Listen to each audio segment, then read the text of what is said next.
Lovely. So just check your stance. Feet hip width apart, weight a little bit forwards, hips dropping back, turning gently in the middle of your body. So the basic stance has this feeling of, that I mentioned before, really, of just a sort of slight sense of overhanging in lower back, hips and buttocks. And when you get that, then it's the thigh muscles in particular that will feel the strain. Just be aware that you don't compensate for that dropping back by then going forwards. I've sometimes described it as though you're sitting on top of a fence or something like that. And if you're sitting on top of a fence, you would slide over and you would lean forwards a little bit. Otherwise, you're going to fall backwards over the fence.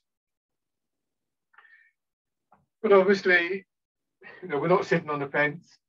We want to try and maintain that upright position, shoulders in line with hips and so on and so forth. And the balancing factor that stops us being pulled backwards is, as always, this feeling that the pelvis just gently tucking under.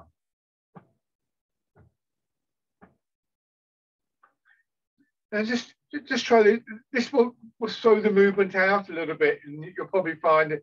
I find when I do this, my knees start to go out of line. But just place one hand here on your lower back, and just see if you can, through the medium of the touch, just pick up on the muscular movement in that area. Don't worry that, as I say, look, my knees are going out of line. I think once you move your arms back, it gets a bit awkward, but just notice those movements. And you can do the same thing with one hand on the front of your body. It makes you exaggerate the movements a little bit, I think, but that's okay.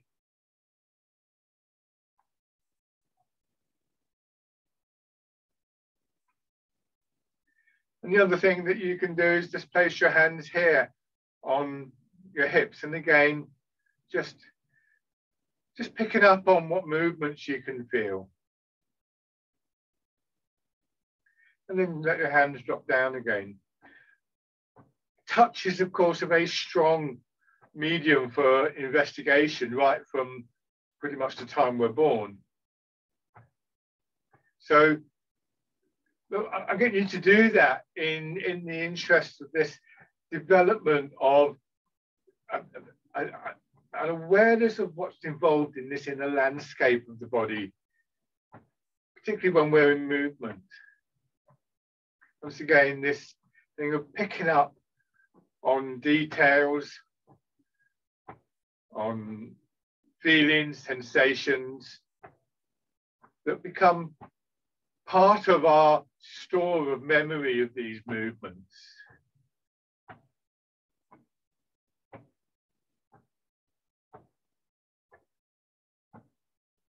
And that memory becomes a resource to us, because just as we might use an image like moving through water or a bird flying, or just any of the images that we use, we kind of draw on those images to help to program our body to move in a certain way, and sometimes to help create a sort of an appropriate quality of mind.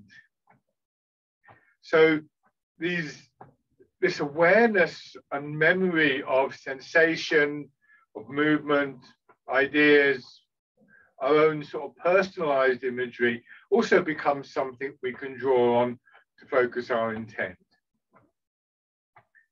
I started to think of it as a bit like a photograph album. You have photographs, you flick through a photograph album, you go, oh yeah, look at that, I remember that. And you get all sorts of, you laugh, or you sigh, or whatever when you see certain things. So we know that those kind of memories have an effect on us, mind and body.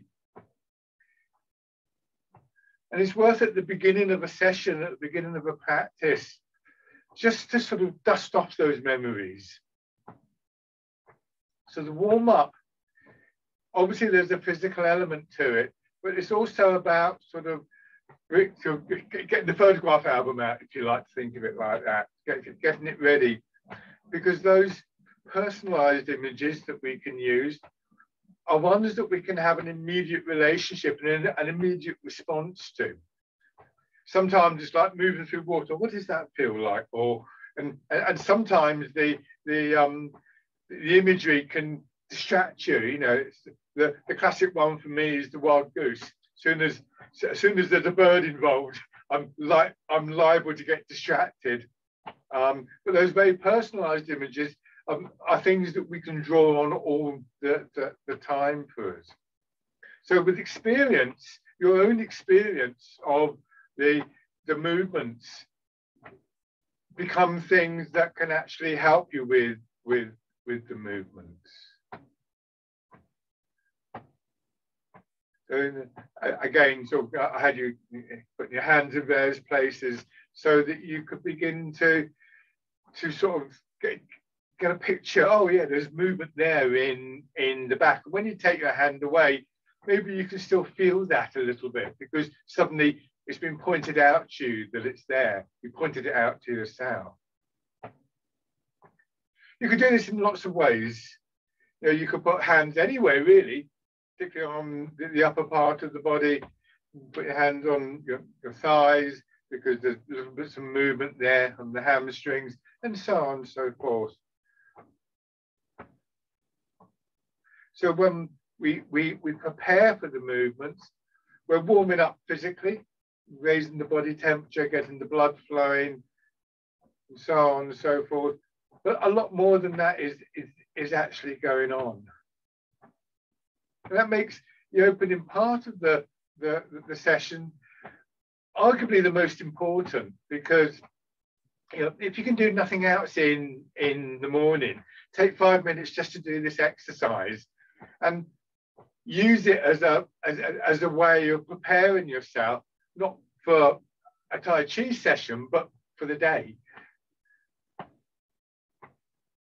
Along with all of that, of course, goes the focusing of our attention and all these other things that we become accustomed to in our practice.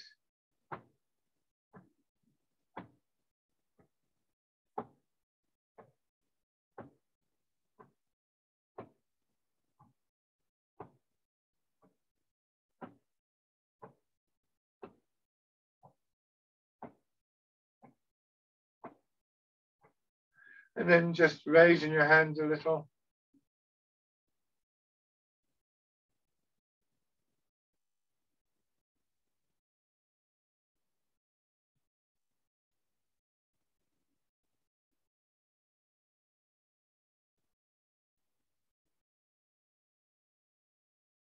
And put one foot forwards, make sure of the width of your step.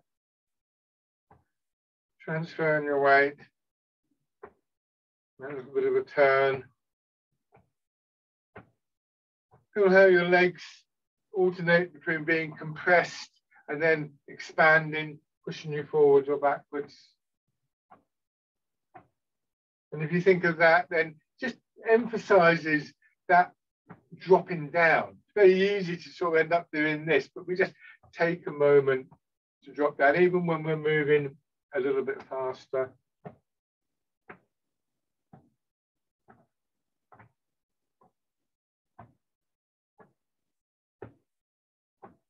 And on the other side.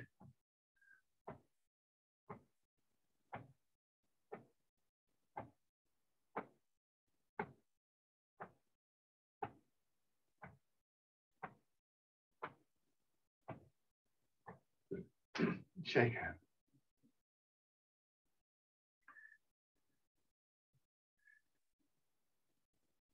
So just rolling your weight forwards and backwards.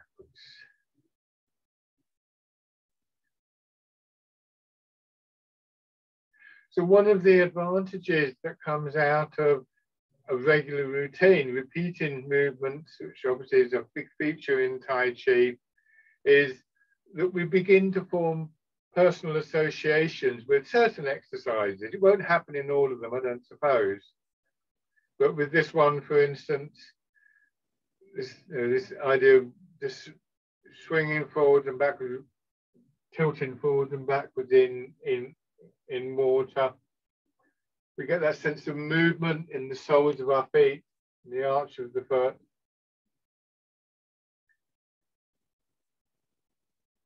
We get that awareness of how far we can move and what happens when we go slightly over that boundary, that beginning of the sort of gripping, tightening that we want to avoid. That midpoint, that equilibrium.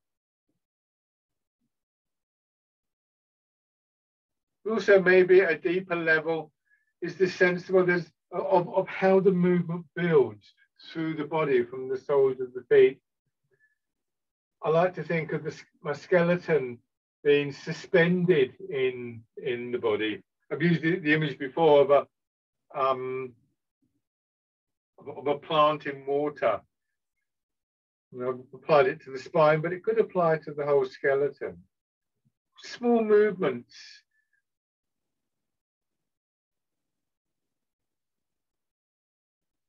And we can take different views. We can think of the skeleton of our body supporting the body, but we also begin to realize that it's a two-way process.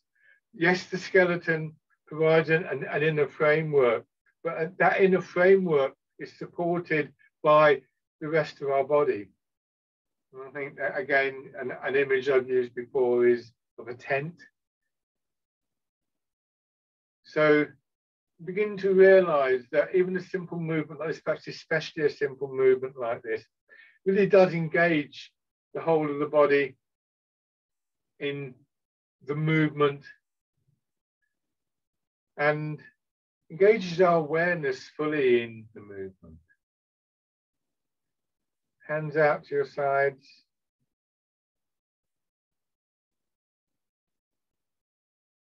It's very easy to look for an answer, a single answer to something.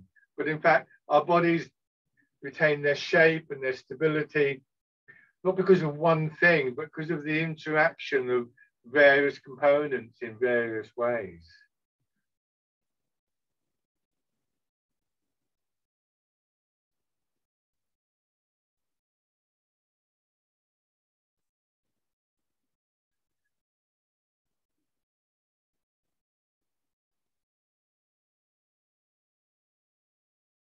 Swaying in the river, feeling how your arms just follow the movement of your body.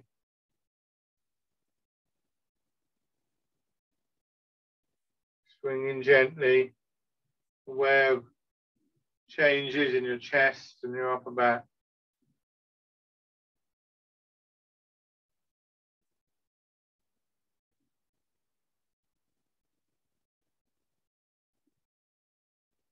This time, as you come forward, just letting your weight settle and replacing the rest of the forward movement with this dropping back again of your hips, sinking down and pushing up. Hands cradling the ball, pushing up, feeling your body expanding and contracting.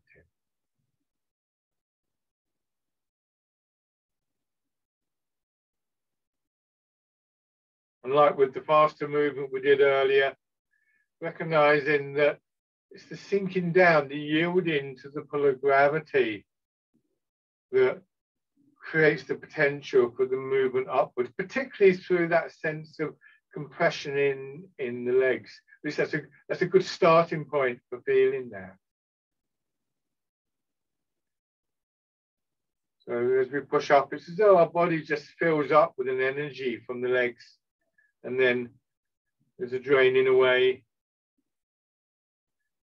So there's a fresh movement that washes upwards through our body, drains away, We can imagine it just taking the tightness and the tension, the stagnant energy away with it.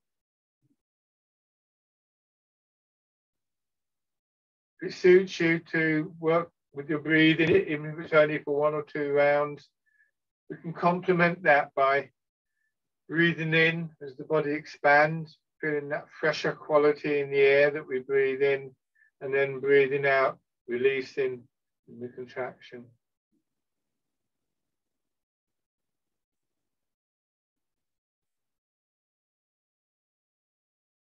So there's a rejuvenating quality to the movements, starting with this downward yielding movement. Gradually that fresher feeling, that fresher energy, just spreading through the body. We'll become aware of areas that feel a bit stiff or a bit tight where you don't seem to get that response. But to begin with, don't try and focus on those. Just enjoy the places where it is working. And once again, as you get more familiar with that feeling of rejuvenation, it becomes part of a memory, part of a personal image. How does it feel? Is it a tingling, a sharpness, a coolness? It's very personal. There isn't a right or wrong way to experience this. And then you may be able to just take that image into those areas where it doesn't seem to be happening. Imagine it happening. Your shoulders are tight. You can imagine the shoulder filling up with that, whatever you experience. I'm not going to try and define it. Some people like to use the image of breathing in to those areas of tightness and tension, breathing out the tension, which obviously, for the most part, you can't.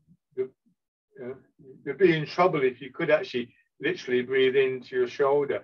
But for some people, our breath is a good way to focus our intent.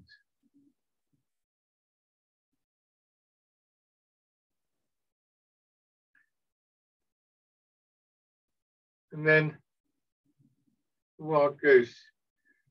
It may be that in changing from one movement to another, we either sometimes we find that an area that was a bit stiff or a bit blocked releases. Or it could work the other way around. Suddenly think, oh, hold on, I'm a bit tight there, or something like that. But we begin to learn that particular movements have their particular resonances, effects within our body.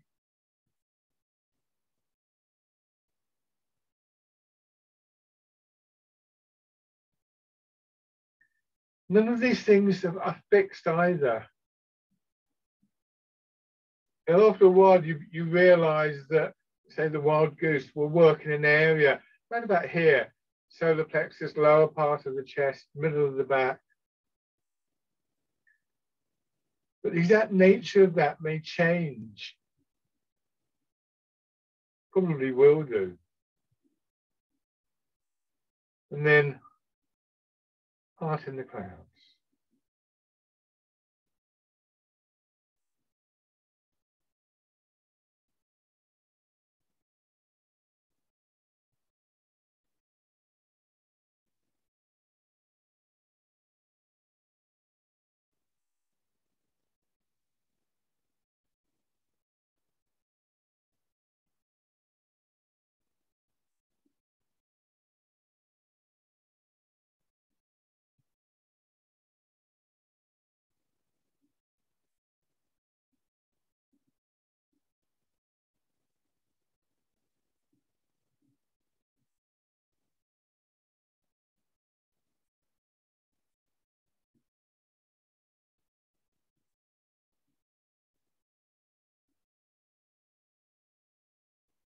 And then dragon plucks the stars from the sky. Doing the expansion through one side. As you wrap your fingers around a hollow quality within the hand.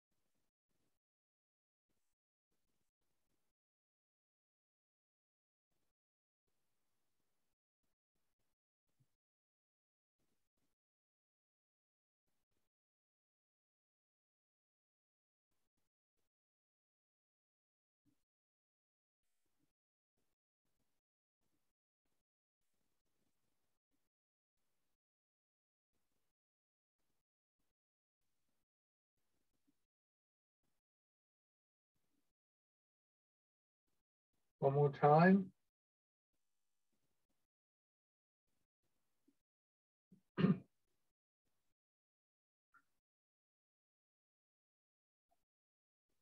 Bring your hands to your sides. Do the first and the last part of this to begin with. Bring your back lengthen a little bit.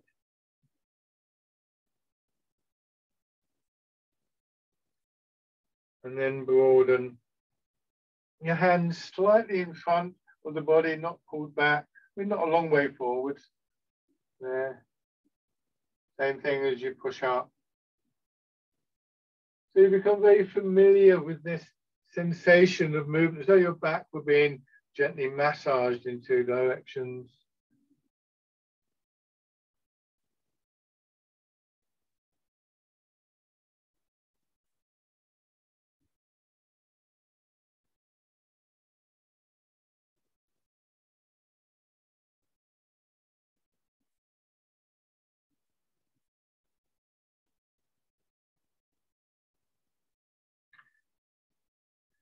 So next time when we add the turn in, try and retain that feeling, that memory of that feeling in your back.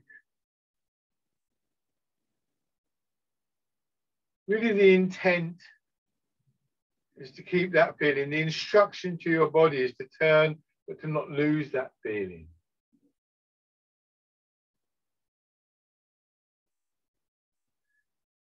So this way of approaching the movement is a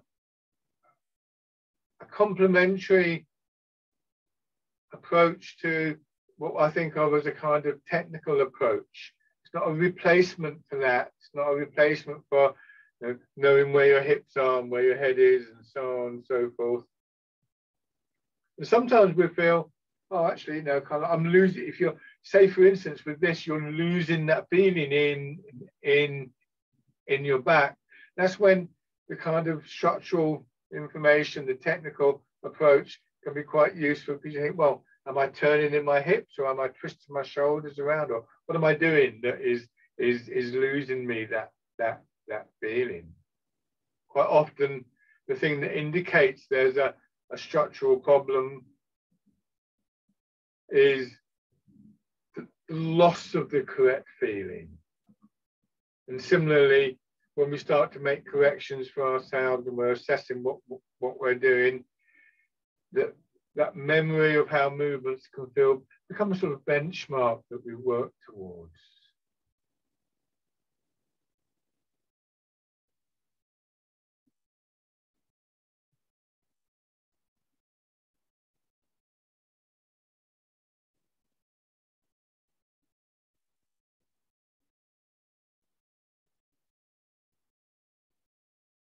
Do one more round.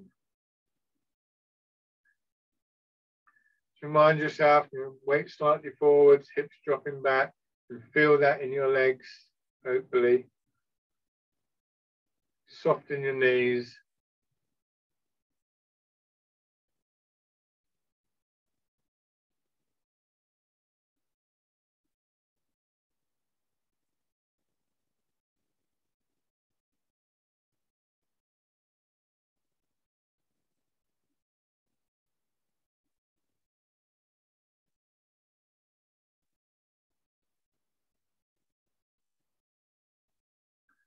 Your hands drop down.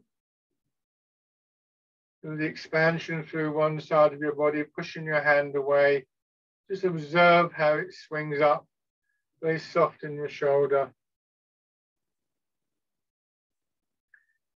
That idea that we're not trying to lift the hand because it's attached at one end. It will swing up. And since I've approached it in this way, with less of an intent to push the hand up, curve it up, but just to let the hand do what it does do when it's pushed away from my body, I get a much softer quality in my shoulder. And so this time, if you're going to turn, add the turn. When I come to the turn, I'm turning much more smoothly and just a little bit further as well. So it's an example of where, as we learn more about the exercises, as I learn more about the exercises, and that increased awareness means that my intent changes in one way or another. It's not so much that I was doing it wrong before, it's just that I'm doing it better now. I'm getting more movement now. And then change to the other side.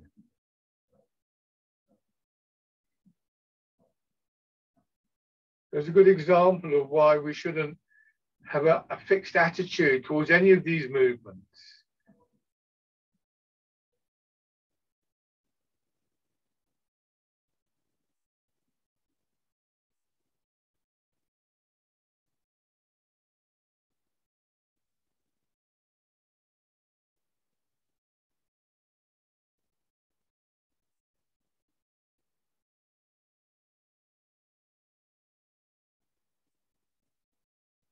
And then it's comfortable to turn in.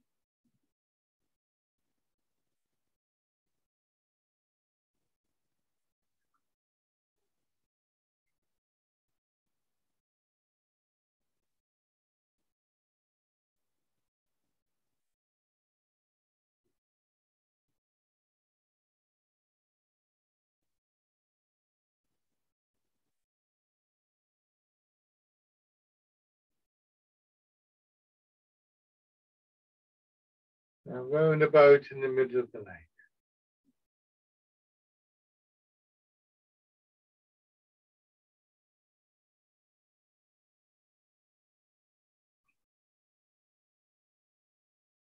Again, rather than thinking of wanting your arms to go forwards, focus on your hips going back and notice how your arms respond.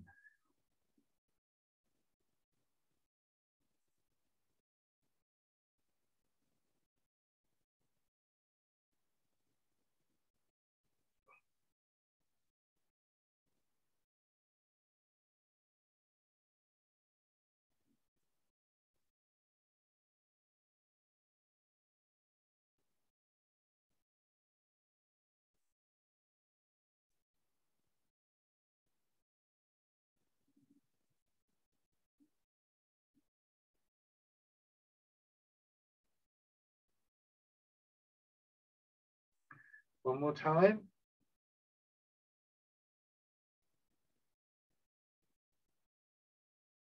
And then polishing the table.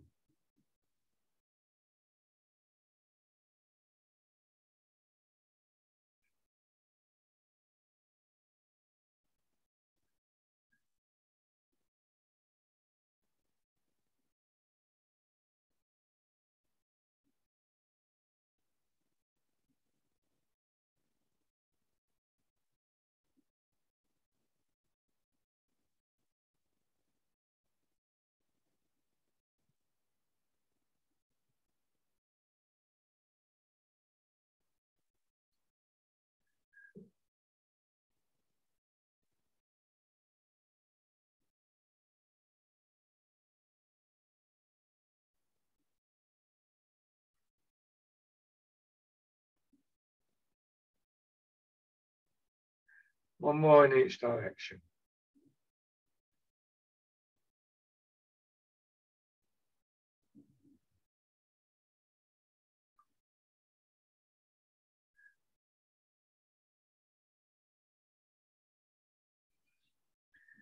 And then stand.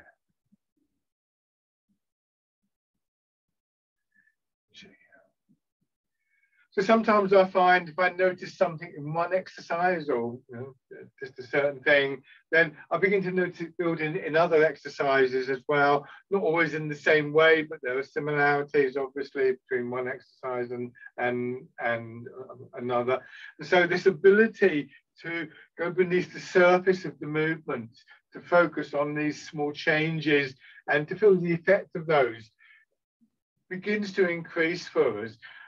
Mostly you will find that you need to have some kind of awareness of the exercise. But my experience has been over the years that I'm more and more, if I see something new, I'm more and more, I'm able to relate to some kind of awareness of what is happening within the body, but it should never be fixed. And I think this exercise, circling palms, is a really good example of that. But when I first learned it in about 88, 89, so a long time ago now, and I learned it as this big movement going down like that, all the way to the ground and around. And I still do it like that myself sometimes, but I stopped teaching it like that because people were doing all sorts of odd things, and I was basically worried that they were going to hurt their back. So I started doing just this with them.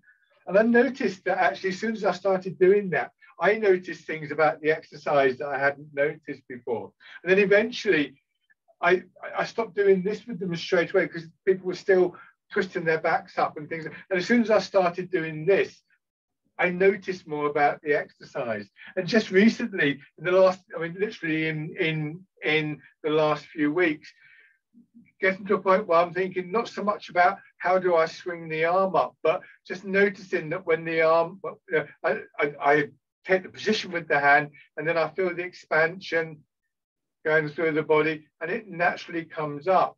And then when I add the turn, I noticed that when I do that, I'm not straining so much not straining in my shoulder. I hadn't even realized that I was still straining a bit in my shoulder. And as a result, I can actually move more. So in a sense, I'm putting less effort in, or a different kind of effort. I'm not trying to lift my arm, and I'm getting more movement out of it. So, you know, again, since 1988, this exercise has been through a number of changes. So as we focus more on that inner landscape of the body, so the exercises change with us. Not all the time, not every time we do them, obviously. It's not that straightforward. We wouldn't want it to change every time, but a kind of process of evolution. Now have your feet just a little bit wider apart. You can have your feet turned out, transferring your weight from side to side. And as you settle in each leg, just turn in a little bit.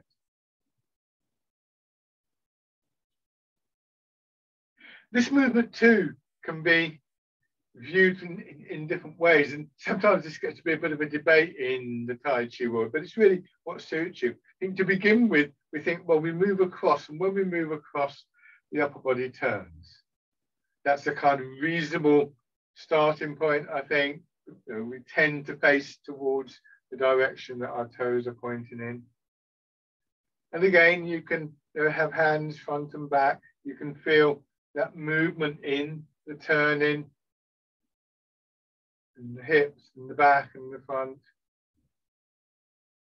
Which parts of the body are expanding, which parts are contracting. And you realize, particularly around this area, from back, the small of the back, really down to your knees. If you're looking at a book of anatomy, Western anatomy, you'll see it's an extraordinary pattern of muscles overlaying each other and so on and so forth. Quite big muscles as well, things like the glutes and the thigh muscles and so on and so forth. And they overlap each other. And it's really important that in overlapping, they're not kind of really tightening and preventing each other from actually functioning. So we want to have the weight down. You might even notice a difference if you try and do this, and if you lock your knees back.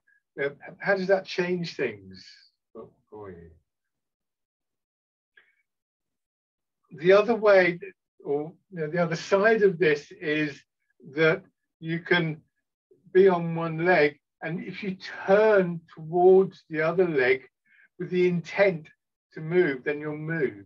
So you focus your intent through the middle of the body. It doesn't mean that the first way was wrong, because in moving, you're compressing the leg and there'll be a natural push back, but you just brought another dimension into the movement. Sometimes it can vary according to which movement you're doing and where you're putting the emphasis. Some movements emphasize the center turning more, then the weight change, others the other way around. Now, hands in front of you, come into your left leg, and as you turn, let that movement swing your hand out so that now your elbow is above your knee, your hand is above your foot. And then just raise the hand a little bit. Feel the expansion down that side of your body. Similar, but not as obvious as in Dragon Plucks the Stars from the Sky. Do that again. Go across, turn, let the turn sort of pivot your arm out, swing your arm out, and once it's in position, lift.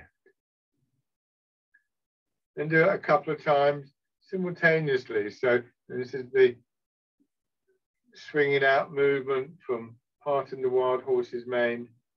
The center of your body brings your hand into the appropriate position horizontally. And then all you need to think about is that expansion up through the body, pushing your hand up. Try that with your other hand. Go across, turn, and notice how you just get to this position here, elbow to knee, hand to foot, and then lift up. Again, feeling the opening upwards through the side of your body and your ribs.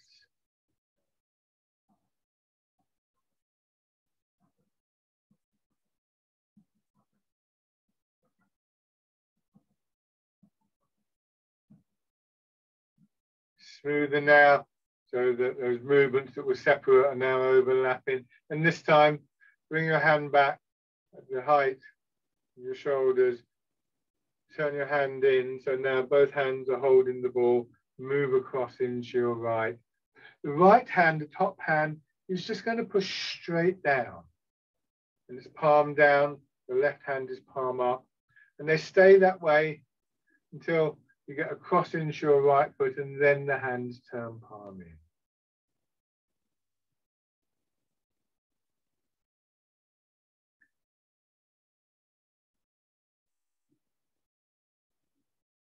Heart in the wild horse's mane.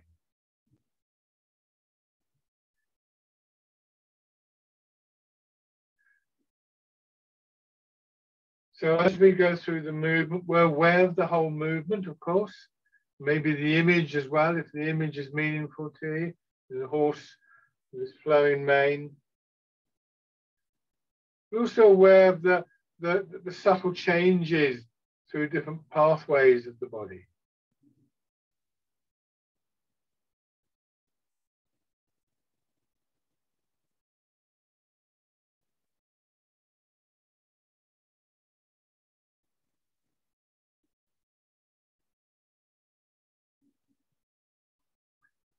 And we also notice when they're absent, of course. We're doing this and suddenly, hold on, I don't feel that expansion, and realize that you're now overdoing the movement with your arm.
Do one more on each side.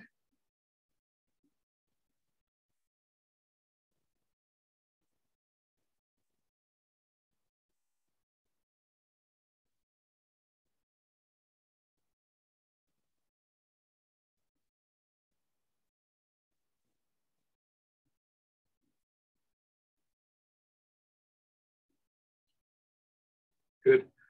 Now, 1 foot forwards. Now, when we do this movement, just as a solo movement, ideally, we will be facing the direction that the front toes are facing, ideally. But that can be problematic because as I come forwards, in particular with the back leg, the back hip coming forwards could pull my knee in like that.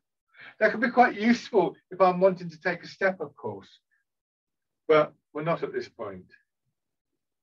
So it happens on the front foot as well, but it seems to be more pronounced on the back foot. The other thing that can be problematic is that we sort of twist the shoulders around, and that twists our back up. Of course, any adjustment in the orientation of the upper body should be through hips and waist. But with that back leg, I'm going to come a little bit closer so you can see, and I'll exaggerate a little bit. I come forwards and the knee rolls in, and then what I do to correct that is I rotate the knee out, and there's a stretch on the inside of the leg and a contraction on the outside of the leg. So what I want to try and do is that rotating movement as I go forwards and backwards, so that it's not this and then this, but rather this. If that doesn't work for you, by the way, one of my teachers does say actually the knee goes forwards, because actually that is also the knee going back can happen. So that might be easier for you to imagine.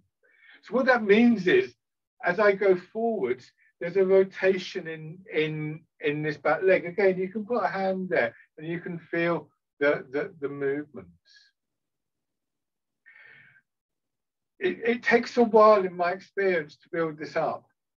So try it a few times, but don't expect it to work straight away. And if you find that you are slightly turned out, then don't force the correction. Just give yourself time to build up that movement in knee and hip and so on and so forth.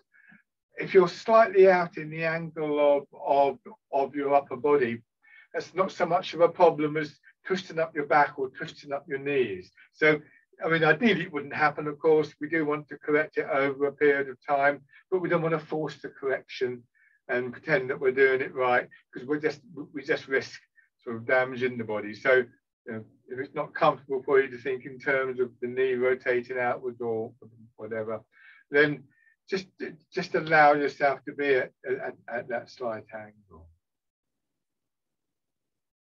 And work out what else is, I mean, it may be that there's a tightness somewhere else that's actually pushing your body offline. So any of those areas that are to be very properly respected, any changes should be made very carefully. And then raising your toes and your heel. Now the front foot does turn out a little bit. So I would say that approach is important for any of the corrections that we make. I've been in situations where a teacher has said to me, now you're in great posture, and it may have looked great, but it felt terrible. And I knew that I wouldn't be able to sustain. It's useful to have that happen, but then it takes time for our bodies to adjust. And we should allow our bodies that time. We cultivate these qualities of good posture. And in part, we do it, going back to what I was saying earlier, to a memory. This is what it can feel like. This is the instruction that we're giving to our body through the intent. And as we know, our bodies will respond to that instruction. Stepping in.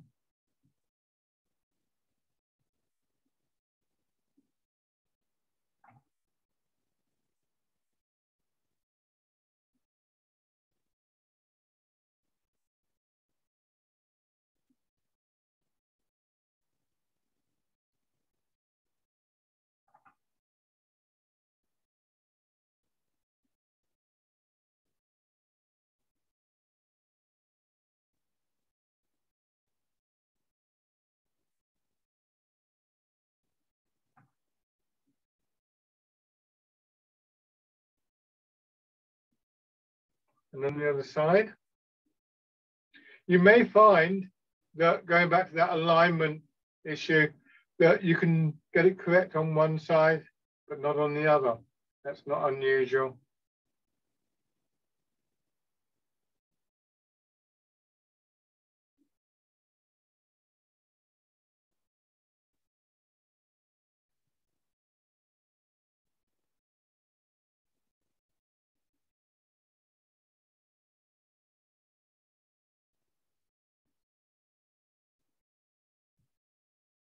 Raising your toes and your heel.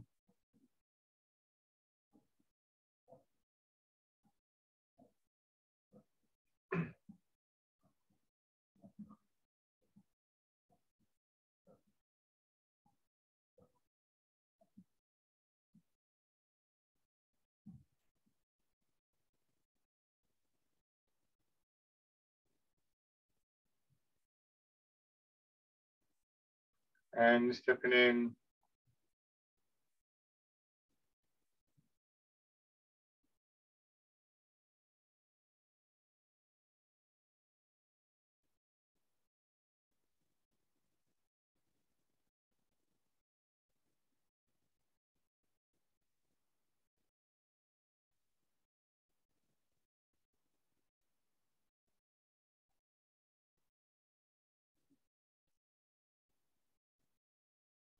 And take a few steps through. So obviously with the front foot turned out slightly, there may be a slight change in angle.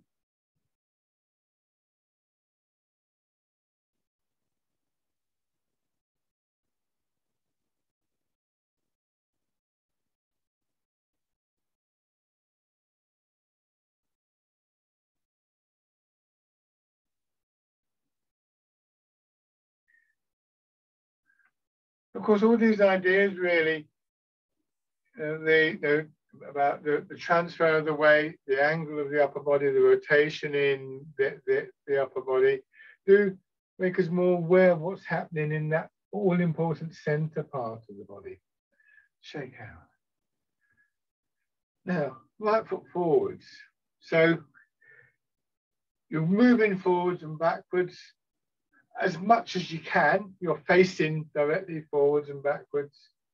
And your arms are swinging forwards and backwards.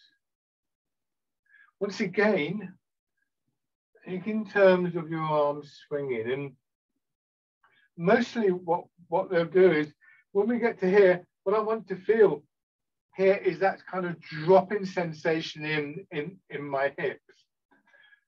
I'm aware that when I do that, that loads the legs more. So the push upwards that I was talking about earlier, that sort of refreshing feeling coming up through the body increases. So as I sink down, there's a synchronous, simultaneous expansion that pushes my arms out further. And again, you know, my arms get pushed out. If they continued going out, they'd swing up. I wouldn't have to think about lifting them. So try not to do this. Try not to think that you're going to somehow sort of lift your arms up. Let the energy build through the transfer of your weight. And again, just the structure of your body will mean that your arms swing in a gentle little curve.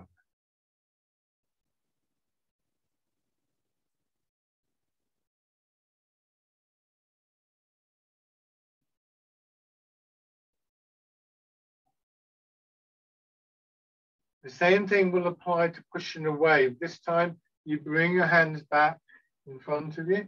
Your elbows go out a little bit. And as you go forward, we feel that expansion and the elbows pressing in. And the hands naturally curve up. Try not to do this and lift the hands. Just let the movement push your hands away from the body. So the expansion comes from your belly. The drawing in of your elbows comes from a contraction in the chest. And the combination is almost like squeezing out through your arms, giving you that stronger feeling.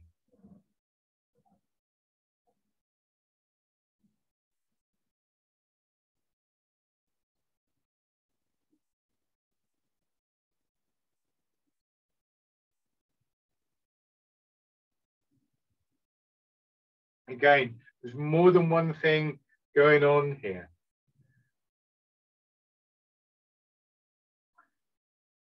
Now we sink back and now we turn, and that changes the direction of the arms. Again, they naturally swing up. When we have the movement, wind blows the willows.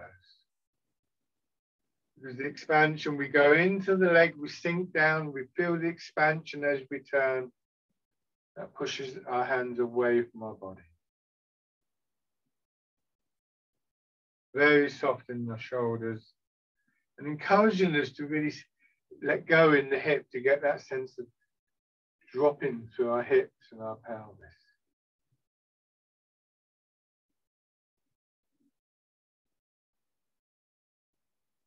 And as a result, with less of our kind of emphasis on moving our arms, we begin to feel much more movement through the upper body and a smoother, more effective movement through our upper body. Okay, so then change over, fisherman cast net. Now again, you may not take on board all of that detail. I'm not suggesting that you do, but where you can pick up on something, just let it settle into your own memory, into your own photo album, as I described it, or however you think about it. Different people can use different models. I think of a filing cabinet that you store information down into, or I don't know, just whatever image works for you.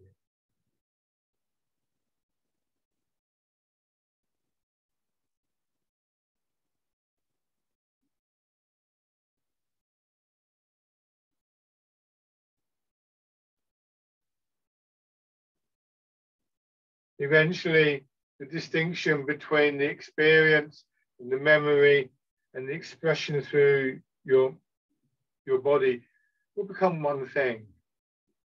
Now change into cushion a wave.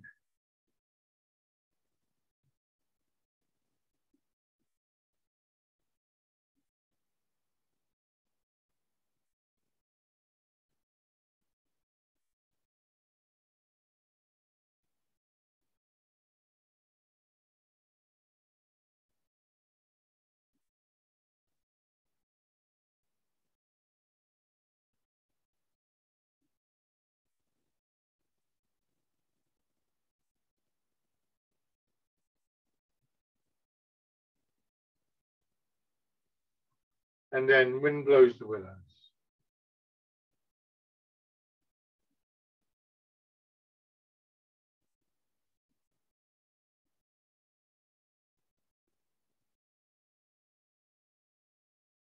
Our minds will benefit from becoming more aware of those internal elements, or in touch with the body.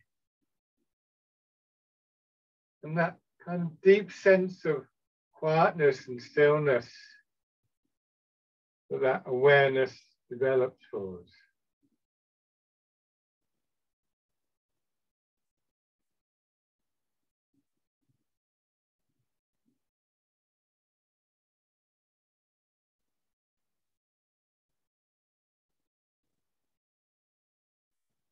And then raising the back heel, bring the foot in as you turn, step forwards.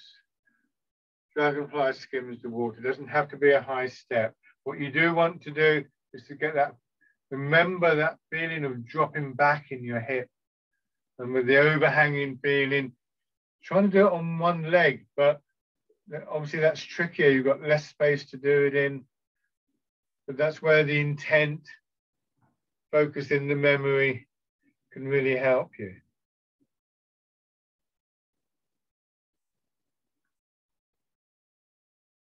Swing the leg back or forward, depending on which way you're going.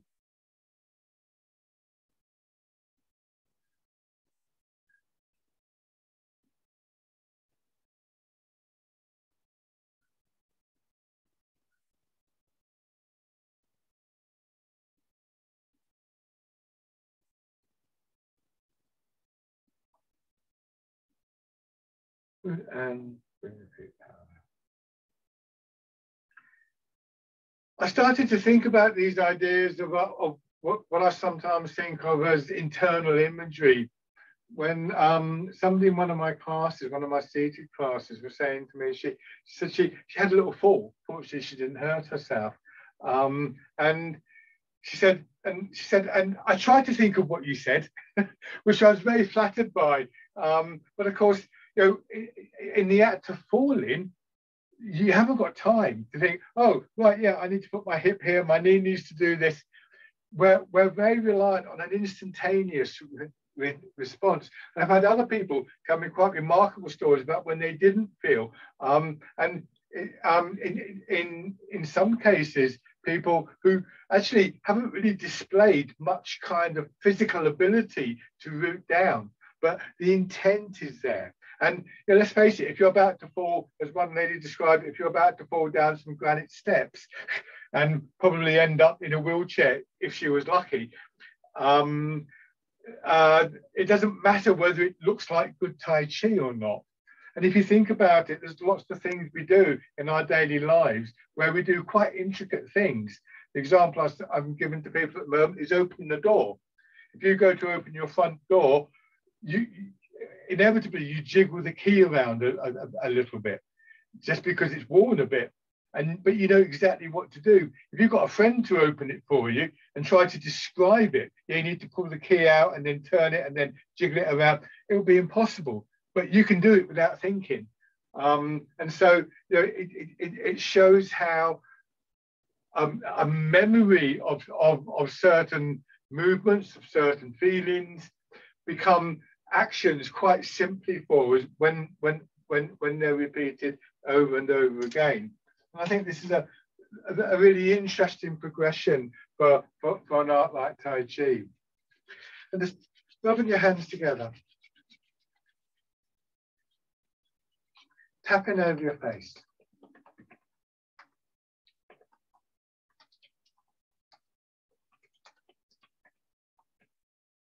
Over your head and neck.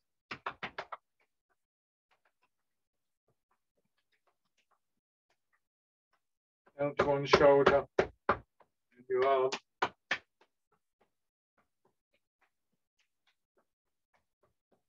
The other side. Your back.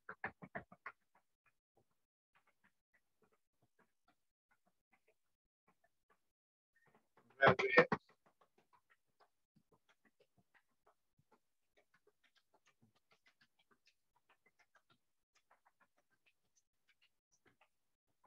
Nice and light on your belly. And the upper part. Good. So, coming back to the parallel stance, sinking down, and embrace tiger, return to mountain.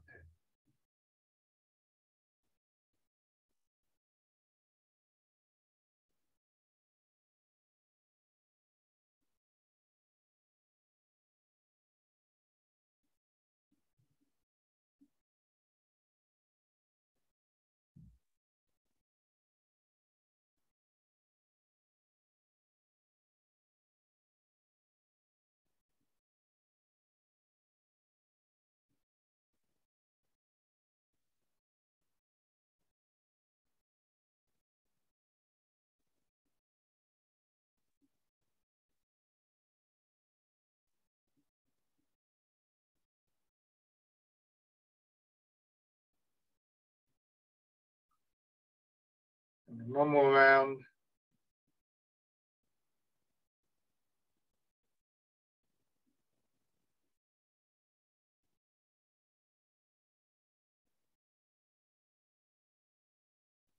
And stand.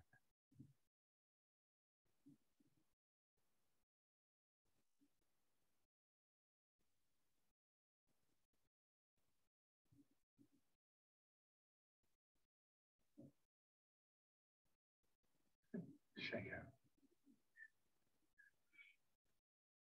Lovely. Thank you very much, everybody. I hope that was useful to you, as always.